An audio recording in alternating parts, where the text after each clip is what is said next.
Seorang muslim hendaknya melihat segala sesuatu yang telah diberikan Allah kepadanya dengan tiada terhingga, yakni berupa kenikmatan yang tak terhitung.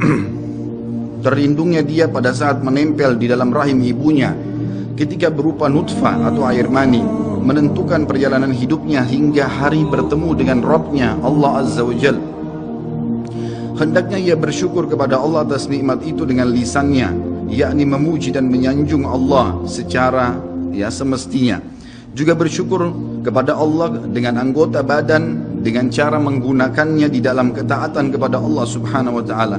Karena mengingkari nikmat, tidak mengakui kelebihan yang diberikan Allah, mengingkarinya beserta kebaikannya bukanlah termasuk adab kepada Allah.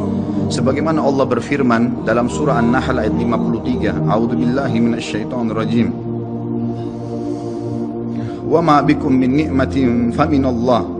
Dan apa saja nikmat yang ada padamu maka itu dari Allah datangnya. Dalam surah An-Nahl ayat 18 Allah berfirman, A'udzubillahi minasyaitonirrajim, wa in ta'uddu ni'matallahi la tuhsuha. Dan jika kalian menghitung-hitung nikmat Allah maka kalian tidak akan mampu untuk menghitungnya. Begitu banyak nikmatnya Allah Bapak Ibu sekalian. Kita berbuat maksiat, pelanggaran-pelanggaran, tapi Allah masih bisa memberikan kita oksigen gratis, cahaya masih bisa ditangkap oleh mata kita, telinga kita masih bisa menangkap suara sehingga mengetahui apa yang diinginkan oleh kita. Setelah bertahun-tahun berbuat dosa, dengan taubat kepada Allah, Allah bisa ampuni. Itu luar biasa. Nikmat Allah tidak bisa terhitung. Rugilah orang-orang yang tidak menyembah Allah Subhanahu wa taala. Dan kalau seandainya, kata Ibnu Taimiyah rahimahullah, orang-orang yang bermaksiat kepada Allah itu tahu bagaimana nikmatnya keimanan yang ada dalam hati kami ini, sehingga kami bisa menangis dan kami bisa merasakan dekatnya dengan Allah, bahkan merindukan surga dan selalu merasa diri jauh dari neraka, maka niscaya mereka akan membelah dada-dada kami dan mengambil keimanan itu, karena mereka tidak akan pernah merasakannya. Keimanan akan membuat makanan sederhana menjadi mewah, tidur di tempat yang biasa akan menjadi nyaman, bahkan cobaan seberat apapun menjadi kecil buat kita karena keimanan kepada Allah Subhanahu wa taala. Dan itu sebuah nikmat. Itu hanya bisa dirasakan kalau kita betul-betul memaksakan diri beribadah kepada Allah Subhanahu wa taala.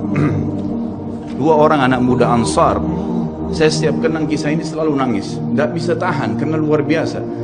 Anak dua orang ini belasan tahun umurnya dan dua-duanya nggak bisa jalan Bapak Ibu sekalian, tidak bisa jalan. Luar biasa. Sudah sobek kakinya, sobek punggungnya, bahkan dikatakan di bagian leher ada irisan, di bagian lehernya ada irisan, gitu kan.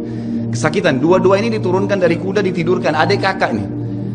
Tapi saya tidak ingat, namanya tidak disebutkan dalam kisah, tapi ini kisah luar biasa. Dan kemarin kebetulan Imam Masjid Haram atau saya lagi umroh nyebutin kisah itu juga. Hampir satu masjid orang menangis mendengarkan kisahnya.